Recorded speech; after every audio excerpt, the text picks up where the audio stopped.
welcome to a Warhammer Age of Sigmar battle report. Guess what? We have 3rd edition Age of Sigmar out. So I'm incredibly excited. I was not actually anticipating it coming out tonight, so I'm like, I've got to record a game tonight, right now. So this is literally Monday night, the 14th of June of 2021, when 3rd edition, the core rules came out. You see it's on my laptop, but I'll actually tell you, it's on my phone too, but you can't see the phone because that would be very Inception. So, what we're going to be playing today is another Age of Sigmar battle report. And as you noticed, one of my lights is not actually in place because it's in my way when I walk to my computer.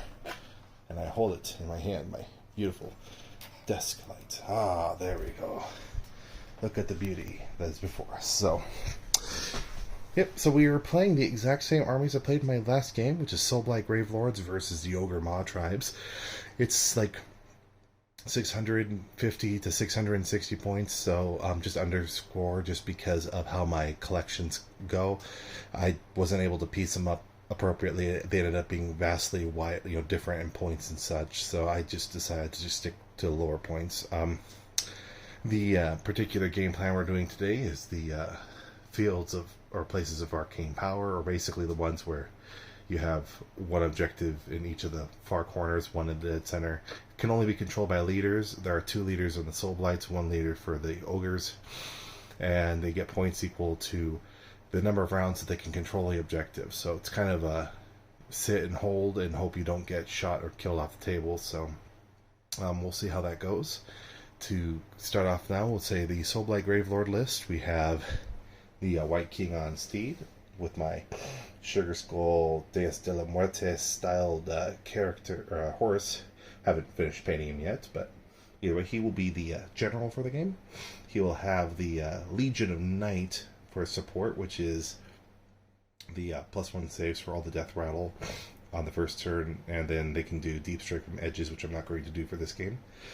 But his general command trait is Unbending Will, meaning no battle shock tests for units wholly within 12 inches, and his artifact is going to be the Curseblade, which is at the beginning of the hero phase.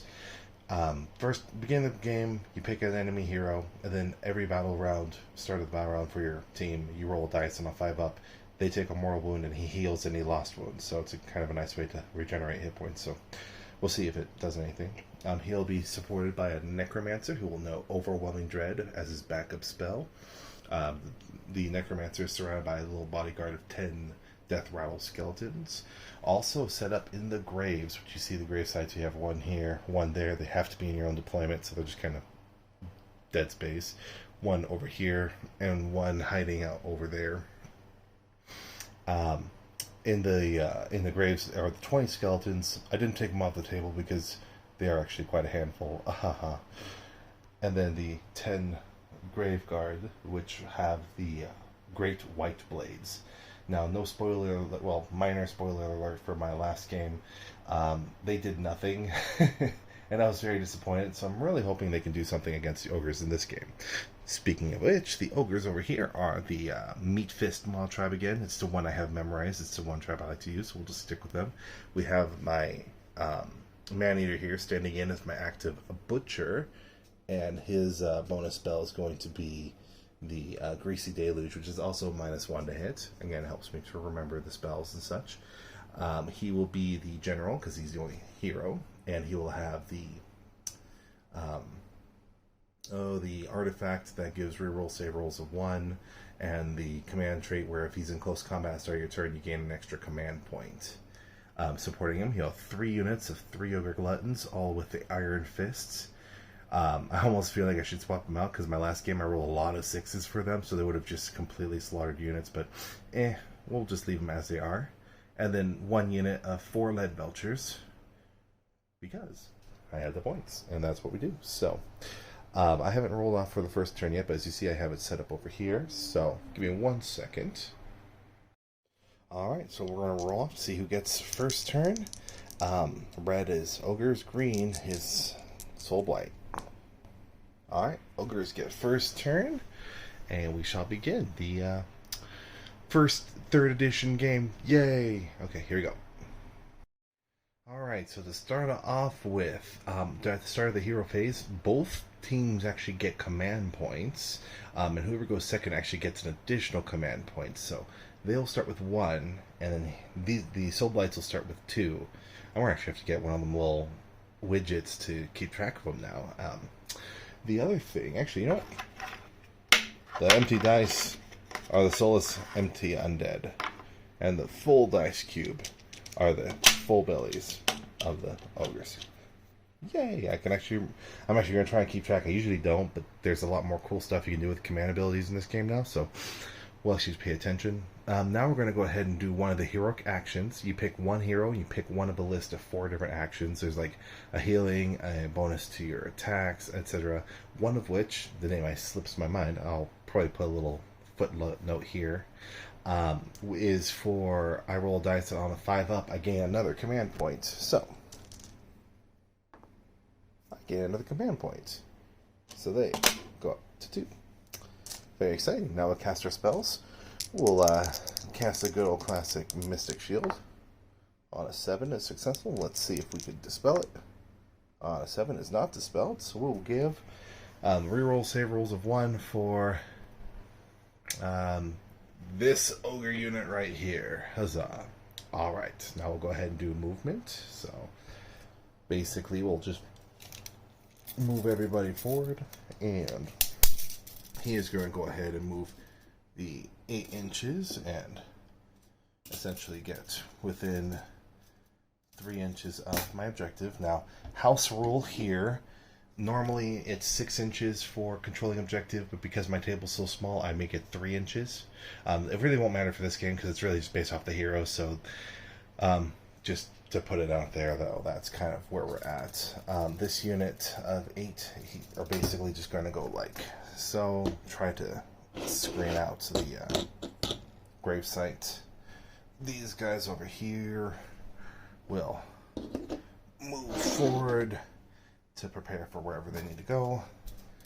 They are too far away to shoot anything, so they're going to go over like this. Sit on top of them. Take measure. And we got another 8-inch move, so they'll just walk forward. And we'll go ahead and shoot. I think everybody except for the back guy. Actually, only 2 of them are in range. As I smack my objective right out of the way. There we go. So I've got 2 in range, and they moved. So they're going to shoot at these skeletons. 2d3 shots. So that is 4 shots in total. Hitting on 4s. 1 hit. And wounding on 3s. 1 wound at -1. And the 5-up goes to a 6-up. Actually, back to a 5-up because they have first turn blocking, and they block it. So, huzzah! And that was it for shooting. Very exciting. I'm not going to charge anyone this turn because when they get the first turn charge and fly across the table, it always tends to end the games really quickly, and I kind of want to actually see some of my other stuff do things this game, so we'll see what ends up happening. With that being said, we'll call it the end of 1. We're going to gain 1 victory point for controlling the central objective for the first turn. Alright, let's pause the camera and we'll come back to bottom 1 Soulblight. Alright, so before I continue, I realized I screwed it up in my last game. Death Rattle Skeletons only have a 6-up save rather than a 5-up. So with even the +1 from their start and the -1 from their rend, they went back to a 6-up save. I had rolled a 5, so that didn't count, so I will roll a 6 for the Deathless Minions. Okay, so I don't. So they will actually kill 1 skeleton. For semantic purposes. Now, start of my phase, I get to pick a heroic action, and I'm going to go ahead and choose the same one for the +1 command point, the heroic leadership. Now, it's on a 4+, not a 5+, so I misread that earlier. And then it gets a +2 if you happen to have your general slain, which, you know, may not really matter in this game. So, my character is going to roll the 4-up. and it will not gain the extra command point. Now we're going to do the 5-up Curseblade, see if we do a mortal wound. We do not either. Okay. Now we'll go ahead and cast our spells. We're going to cast the... let's see, we'll go ahead and do the Overwhelming Dread against the...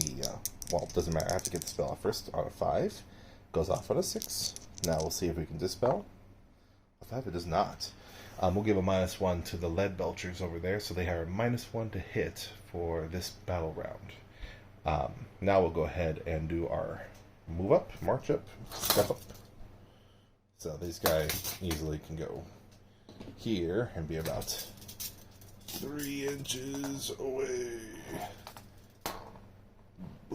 Okay. Then these skellies are going to go ahead and walk up the table.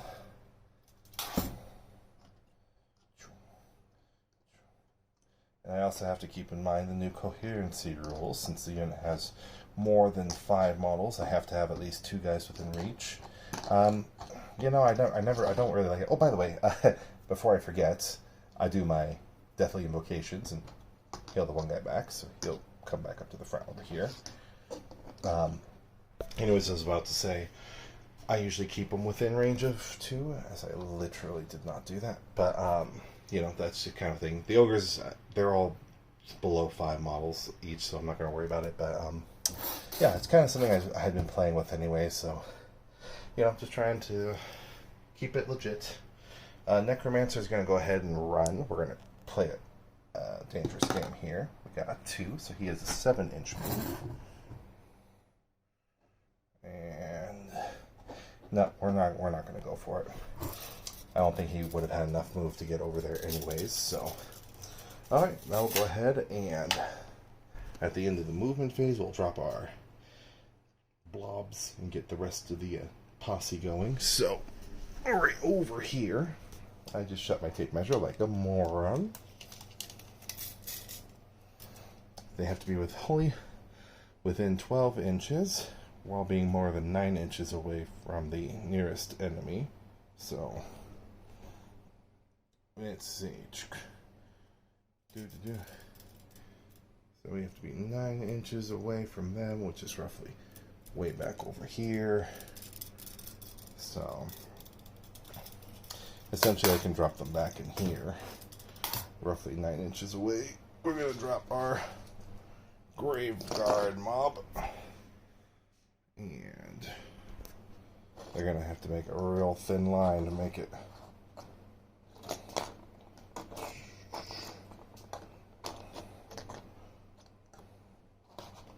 Alright.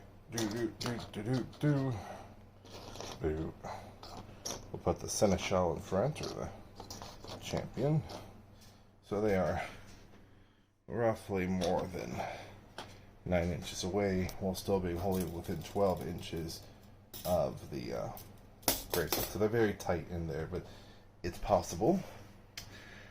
And now the other blob of skeletons, I think, are going to end up actually having to set up in the backfield, which is unfortunate, but we'll see what we can do. So it'll be more than 9 inches and 12 inches. Yeah, basically what we're looking at here is roughly in this general area. We'll shuffle the skeletons. Very exciting watching people play. This is why I usually skip the movement phase, but some people like to see the thoughts and processes, and so I'm like, I'll just go ahead and do this, because why not? It's all for my own amusement at the end of the day, so, you know, let us be amused. I am not entertained, so Russell Crowe once said. Okay. So we need to make sure we're more than 9 inches away, and wholly within 12. They are just barely going to make it. I think this guy and that guy need to come up over here. Otherwise, everyone else is good as gravy. So, alright. No shooting for the undead, so let's go ahead and do a good old-fashioned charge phase. So what we'll do first is I will charge my white guards, grave guards first. I need to show a 9 on the dice. I can also use the, I'm actually going ahead and issue a command, which is what they call using command ability now. So, and I'll give them so that they can re-roll their charge roll if they should fail. So let's see. On an 8. Oh, so close. Actually, technically, yeah, they're 9 inches away, or more than 9 inches away, so you have to roll a 9. Nope, yep, so they don't make it. We'll go ahead and do a quick measurement, and if he charges in just right, he can still be touching the objective, so we'll have him roll his 6. So he is in and touching just like that, and he is exactly within 3 inches to touch that objective, which has been bumped a couple of times. So he makes it in, and now we'll go ahead and I thought about charging the skeletons in, but that'll leave the Necromancer completely exposed should the ogres go first next round. So we'll just stick with the White King, hopefully killing something. So on to the combat phase. So I'll go ahead and have him issue a command to himself, Blurk. And he's out for now. We'll get more in the next round. He'll be giving himself the all-out attack, which gives +1 to hit rolls. So he'll be hitting on 2s, wounding on 3s. Now it doesn't specify whether it counts for the mounts or not, but because it is a mount, I'm going to say it does not. So the mount will not get to +1. It just affects the character. If you guys read it differently, please let me know. Actually, you know what? No, it accounts for the whole unit. So technically the mount's part of that unit. So I'm going to go ahead and give it to him. Because, well, besides the fact that my Soulblight keep losing, so we'll just give him at least some sort of an advantage. So, he actually finished a charge. So he does have the Deathly Charge, which is on a 2-up. He would deal D3 mortal wounds, but I think my dice are just going to betray me again this game. Alright, let's do combat. Hitting on 2s. And I still got a 1. Wounding on 3s. 2 wounds and -1. These guys have a 6-up save. If they do get a 6, they bounce a mortal wound back to him. Nope. So they take 2d3 damage. 4 damage. That will kill 1 ogre outright. Oh, that's actually the champion. I don't want to kill him. Roar. Now, the horsey kick and bites and stuff. 3s. 1 hit. 4s to wound. It wounds. No rend, so it'll be a 5-up save. He saves it, so he killed 1 guy. No, that's pretty good. Now the ogres get to pile in. One of the nuances for pile in, it specifies unit now. It does not specify model. So like you can pile in as long as you're closest to the nearest enemy unit, which allows you to shuffle models, make more room. It's kind of a nice thing for the big blobs that hopefully we'll see this game. In the meantime, we've got their 7 attacks against the character for 5, 6, 7. Hitting on 3s. Oh. And wounding on 3s. Oh, all 6 saved. Wounded. He has a 3-up save, however, because he's on a horse and all that, so let's see how many 3-ups I can roll. All but 1, so he only takes 2 damage so far. We do have a 6-up ward, as they call it now, but, Deathless Minions is kind of a ward. So 6-up. Nope. So he'll take 2 damage. We'll move a hit point counter, so he is up to 5 wounds left. They also have 2 bite attacks. We'll do those really quick. 3s. And 3s. And 3s save. Okay, perfect. He deflects that. So, with that being said, that is it for the close combat phase. Battle Shock, they lost 1, and they're Bravery 8 right now because they're in close combat with the character, so that's pretty much it for that. There's really nothing more going on there. He controls that objective now, so he'll be getting 1 point. The Necromancer could not move far enough. I could have done a long bomb charge, but really would have probably just ended up getting himself killed, so yeah, so we'll see how this goes. We've officially taken 1 model off the table, or laid him down over there. Yomp, says the Great Maw. Okay, I'm going to go ahead and we'll roll off for the next turn, see who gets to go first. Red and green. Red is ogres, will win ties. Green is Soulblight. Oh, and Soulblight pulled a double turn. So we'll come back at top of 2, Soulblight. Alright, so to start off the turn, the Soulblight gain 1 command point. They will gain 2 because they go second, so they'll have 4 command points to the 1. Next we'll do his heroic action. I was going to do the heroic recovery, but the thing about that is you roll 2d6, and if you are better than their bravery, you can heal d3 wounds, or if you match the bravery, you can heal 1 wound. Here's the problem. He's bravery 10, which means the odds of that being actually successful are very low. Now, if it did work, that'd be great, but really it's like a 3 in 36 odds or something like that, so it's really slim. So I'll just stick with the heroic leadership one to try and get another command point. So, 4 up. Nope. That's great. Alright, let's go ahead and cast our spells. We're going to do a Van Hells from the Necromancer on a 9. Now, too bad it's a stock spell. If it was the Lore of the Death Mage's spell, then it would have been able to cast twice. We'll see if I can roll 10 or higher to stop. Nope. Alright, it looks like we get to pick a whole unit nearby. This is a good one. Should we pick the 20-man blob and hope I can make a long charge, or should I do the 10-man blob and have him be kind of more, it's pretty much a guaranteed charge, or at least more guaranteed unless I roll boxcar or snake eyes.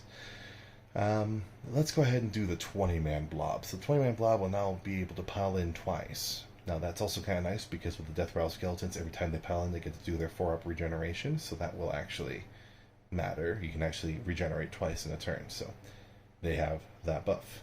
However, they lost their -1, so, you know, oh well. And also, before I forget, we got Curseblade. Let's see if the Curseblade works. And it works. You can watch. It's okay. You don't have to be embarrassed. So it does 1 mortal wound to the Butcher, showing here, and it heals a wound off of the White King. So that will help him for the tempo, or whatever phrasing you would like to use. So, okay, we'll go ahead and do movements really quick. These guys get to crawl forward a whopping 4 inches. So we'll do their honorable advance.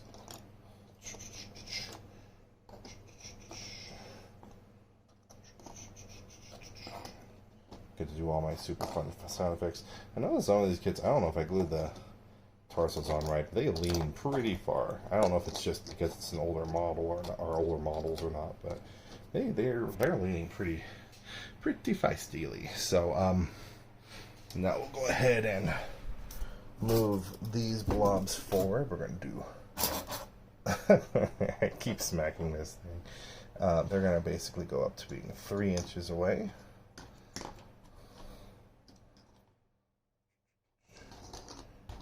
From the Leadbelchers. We'll see if they can connect and do some damage. He is actually just about 8 inches away, so he can move up 5 to get right up to there. So he's now touching that objective just barely. I'll give him a run, but I literally need just 1 inch just to guarantee that he's controlling that objective. So he's on that objective now. And now we're going to go ahead and do the feisty move here. We're going to go all the way up, and this is why you use movement trays. Doo-dah, doo-dah. This is why you use movement trays, so it doesn't take 10 minutes.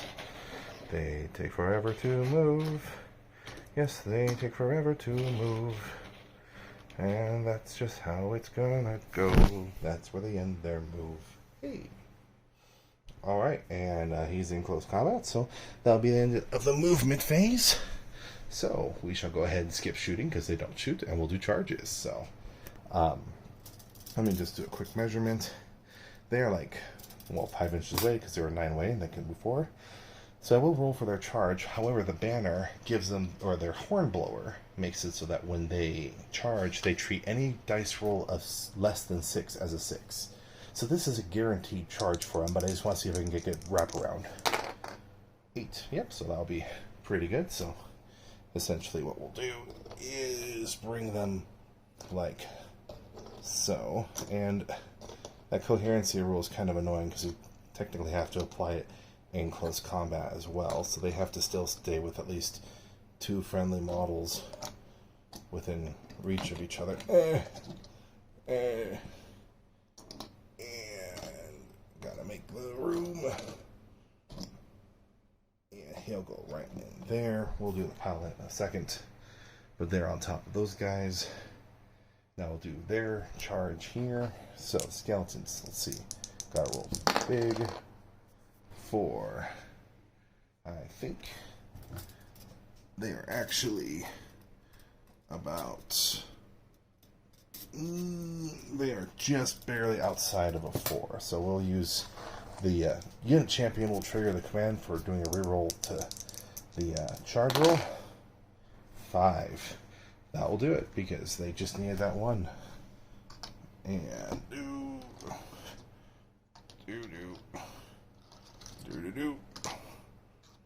and these guys do have Van Hell, so they do get to pile in twice. Very exciting indeed. Of course, like a dork, I put my unit champion, the man in yellow, all the way in the middle of the pack.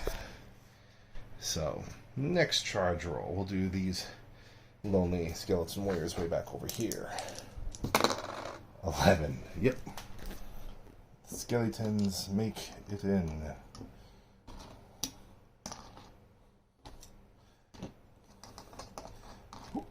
Let me make sure the camera actually is showing off what I'm doing.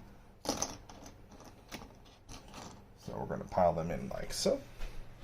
And Necromancer is going to stay there and be, well, butchered by those ogres probably this round. So, oh well, that's just kind of how it goes. So we made all of our charges. We did use our 1 command point, so we have no more command actions, unfortunately. I will go ahead and I will use all-out defense on these guys for my 1 command point, since the unit champion, the Crusher, is right there.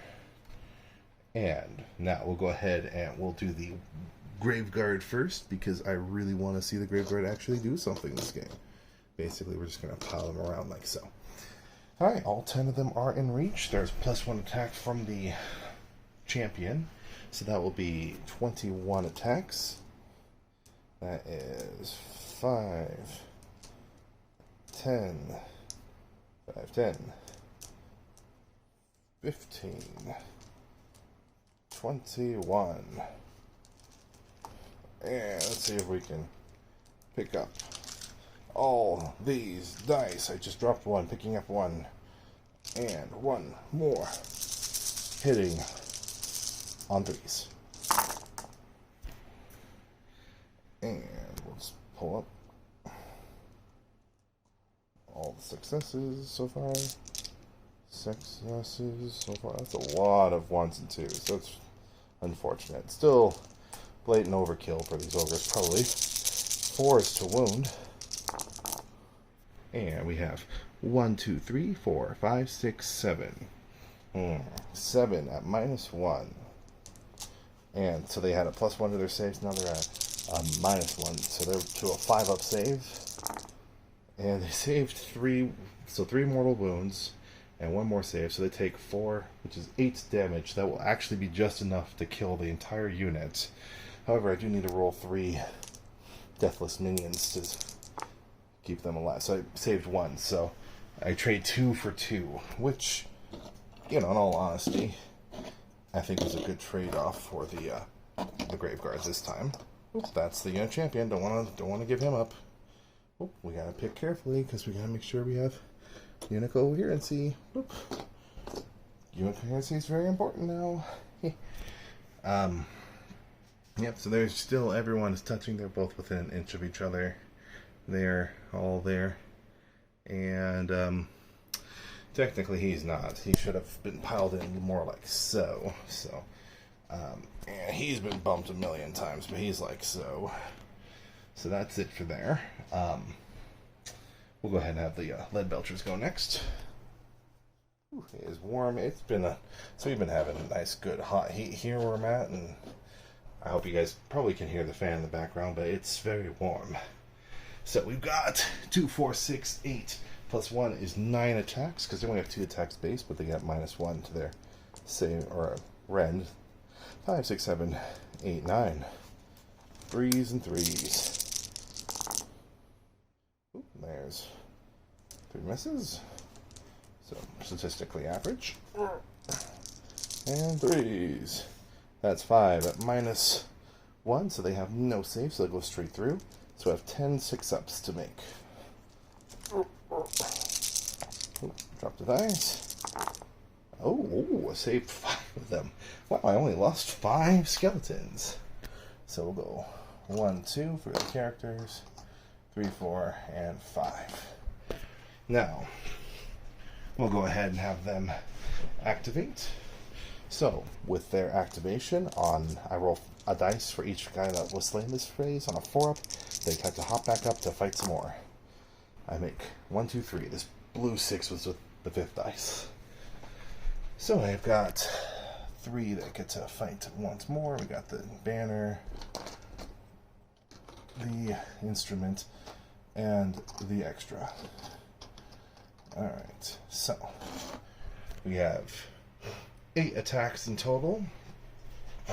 And I don't give the unit champion the bonus attacks because it's like, I guess I could roll them. It's 2 extra attacks. I don't really know. We'll just stick with the regular attacks. So we'll do 6, 8, and hitting on 3s, wounding on 4s, 2 wounds against their 5-up save. Save 1, so they take 1 damage. We will put it back. And the brass guy right there. Alright, so that was their attack. And now the Butcher is going to stay right where he's at. He's got 3 attacks. Hitting on 3s. And wounding on 3s. 1 at -1, so just 2 damage. 6-up Deathless Minions, save 1. So we'll take 1 skeleton from the back down. Now, before I forget, they had bites earlier. The Leadbelchers had bites, so we're going to do their 3 bites really quick, or 4 bites. So 3s and 3s, and both of them are missed. So I will do 4-ups to see if they came back up when they piled it. Okay, so they balanced out. Basically, the Leadbelchers fought earlier, but I stood back up the 2 guys. So technically, they have another -2, so they lost actually 7 guys in total. But we make it work. So, all right, now we have 1 guy go down from there. We got to bite from the Butcher to still do. There it goes. And 3 again. Nope. So nothing else extra. Now these skeleton warriors are going to pile in. We're going to do the first 4-up. Okay, so that 1 dude gets to stand back up. He gets to stand up over here. We're going to move this dice out of the way because we're about to be pulling more people in. And we're going to just keep wrapping around and seeing if we can't get more attacks in.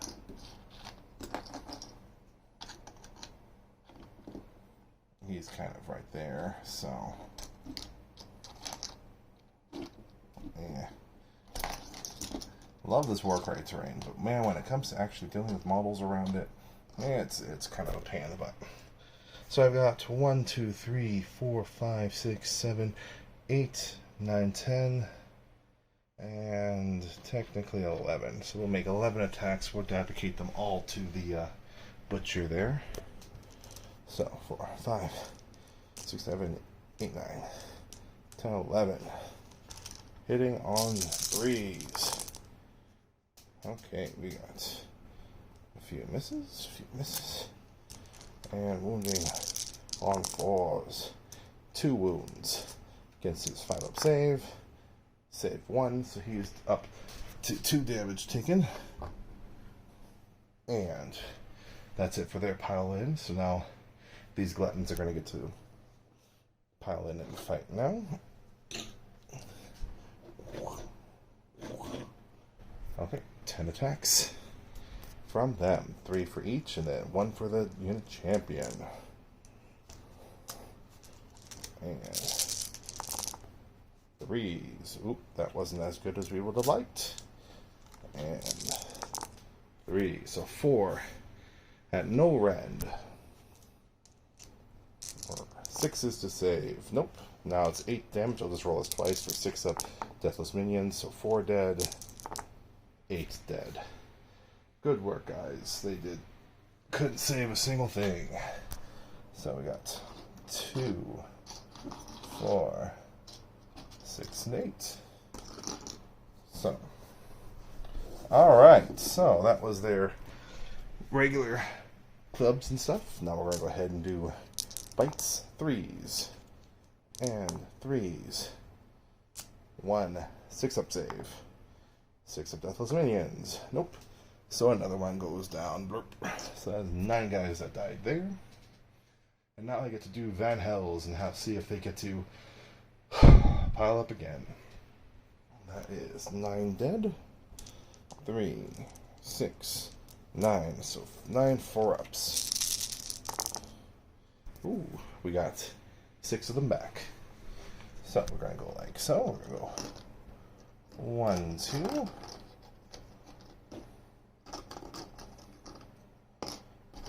3, 4, 5, 6. Alright, at least they can sit out for now. They'll come back probably later with a regeneration of some sort. Okay, so I now have 2, 4. You are standing on top of that, so 2, 4, 5, 6, 7. And we'll do... trying to think. Let's just do these 5 over here. We'll go into them.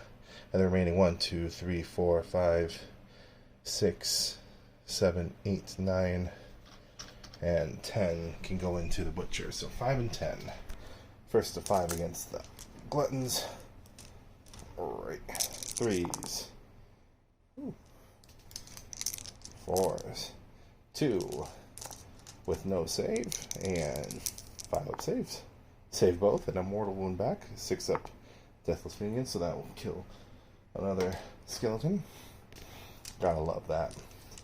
They've done more damage to themselves than to their opponents, so with that silly bounce back. So 10 dropped dice. So 10 3s.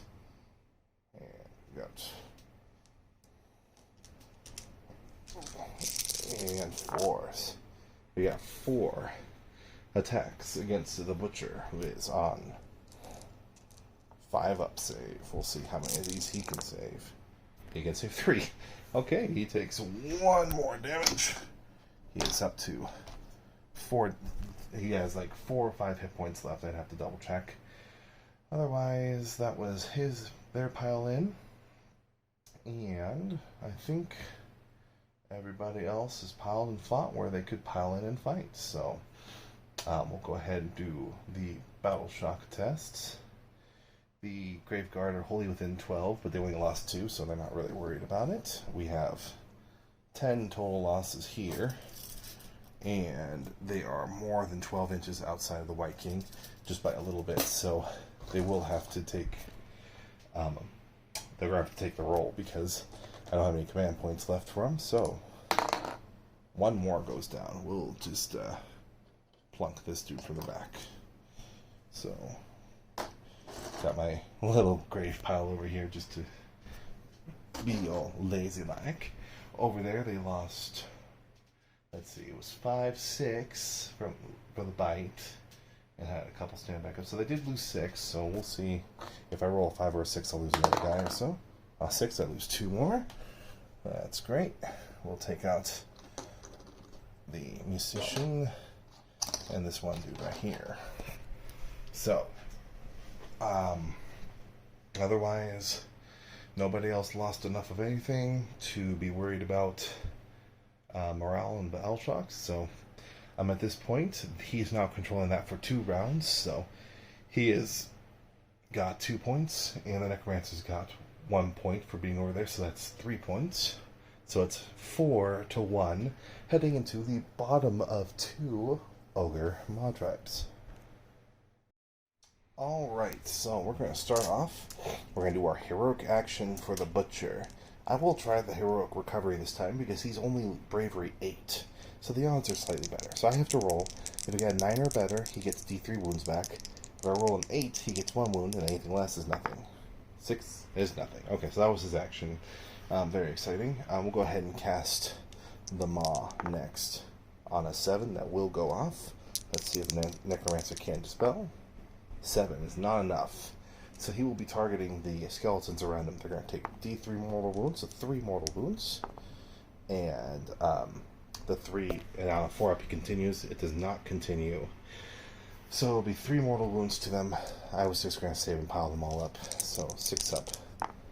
Save. So 3 more skeletons join the dust pile. So, not terrible. Oh, he gets an extra command point because he is in fighting in close combat, so they're up to 4 command points now. Alright. That's hero phase. Let's do the movement. I think these guys are just going to do the obvious and go 3 inches away from him. However, we'll turn them around so they're actually facing towards him. I'm just eyeballing it. They're 3 inches away. They clearly have more than enough room to do so. And everybody else is in close combat. So, yeah, so we'll just go ahead and do the shooting. We have 46 shots going into skeletons. D6 this time because they did not move. So 9 plus 5 is 14. 4, 5, 6, 7. I'll roll 7 twice, hitting on 3s. So the first batch is 6 hits, or 4s actually, and that's 5 hits, and 4s, so 4 hits, so that's 9, and 9 dice. Wounding on 3s, 1, 2, 3, 4, 5, 6, and -1, so it goes right through their save, so they get to go to a 6 up Deathless Minions. They have their banner still, so they can reroll these 2 1s, and they save 2. So 4 bony boys will collapse to dust. We'll go ahead and just take out those 4. Actually, we'll leave the unit champion for that banner. So that's their shooting charge phase.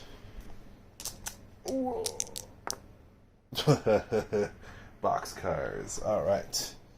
Necromancer's dead. He's like, sup, boy? Alright, and since they're Meatfist, they get to roll dice for each, for the value of their roll. So they're going to roll 12. 3, 6, 9, 10, 11, 12, and they get +1 for Meatfist. And on 6s, they do mortal wounds to the 5 wound character. So we'll see. At 2 6s. He does have a Deathless Minions because he is within range of himself. So he takes 2 wounds. 2 mortal wounds. He's down to 3 wounds remaining. With that being said, we'll go ahead and take a look and see which combat we want to do first. We'll just have the 3 bullies over here pummel the poor helpless Necromancer. So 5, 10. 10 attacks hitting on 3s. All but 1 hit. I thought it was all hits. I was like, oh no. Wounding on 3s. That was a 6. And he has like a 6 up save. Or 5 up. Actually, he has a 5 up save. Actually, hold on. Let me pause. Yeah, he only has a 6 up save. So if that was a 5 up, that would have been a huge deal. But I didn't think he doesn't have any command points. So I'm going to roll this twice. And he's dead. Okay. Necromancer is out of the fight. There goes that side of the table. Skeletons get to fight next, or yeah, we'll go ahead and have those 2 do their. Yeah, we'll go ahead and because they only took 1 wound over here. We gotta do more damage over here. So they still have Van Hells on, So we're gonna go ahead and do the first pile in. So we've got 1, 2, 3, 4, 5, 6, 7, 8, 9. Actually, we'll do 5. And we'll split them up. We're going to do the 5, 6, 7 going into the Gluttons, and then the 4 here going into the Butcher. So 7 to the Gluttons, 3s and 4s, 3s, 4s, 2, and then they get 5 up saves. And they save both and do mortal wounds back and kill 2 more skeletons. Oh my goodness, that just makes me chuckle. And 4 attacks, hitting on 3s, wounding on 4s. So 2 wounds against the Butcher with 5 up save. Saves neither, so he's down to 2 wounds remaining. So that's something to be said. We'll go ahead and have the Butcher strike next, just because. So 3 attacks, 3s and 3s, and -1, so they go straight through. 2 damage, so 6s for that. So 2 deathless minions were saved, so we'll take out those 2 back there, and now we'll do the light. 3s, 3s. Ooh, Gamma, hello. Hello. We lost you. Okay. And did not save. And alright. So one more skeleton goes down. Hold on 1 second, please. Okay, so we have looks like 1, 2, 3, 4, 5 dead skeletons. They will activate again. We're gonna do their 5 or their 4 up regeneration attempt. We got 2 more back, so we'll get 2 more back. We'll put them back over here. And this time it dawned on me, he's actually only got 2 wounds left, so I'm going to dedicate everything into him. We got 9 attacks going into the Butcher. And, because we kill him, we have good news. 3s. And 4s. 2 wounds, so probably not likely, but he's got a 5 up save. Oh, guess what? That did just enough. That actually will kill the Butcher. And with that, so here's what's going to happen now. Those Gluttons are going to kill those 2 guys. Those Gluttons are going to pile in and kill these guys. He's going to sit here and basically, well, actually, no, well, they can't get any more points. They only have 1 point. We already have 4 points from the start of the turn. So, with that being said, I might actually go ahead and call the game. Also, because my office is just god-awful hot. You can see the sweat drops because it's like 100 degrees outside. And it's like 8 o'clock and it's still like, actually like 90 degrees outside. So, it's really warm today. And I'm like, I just really want to play through and get this, but needless to say, the point of the message I'm trying to convey here is that it's going to be a Soulblight victory. Because even if the ogres get a double turn here, they're probably going to crush the rest of these skeletons. They're going to flee. Then, if they get double turn, even if they come over and somehow kill this character, I still already have 4 points to the 1 point that they got with the 1 hero that they have.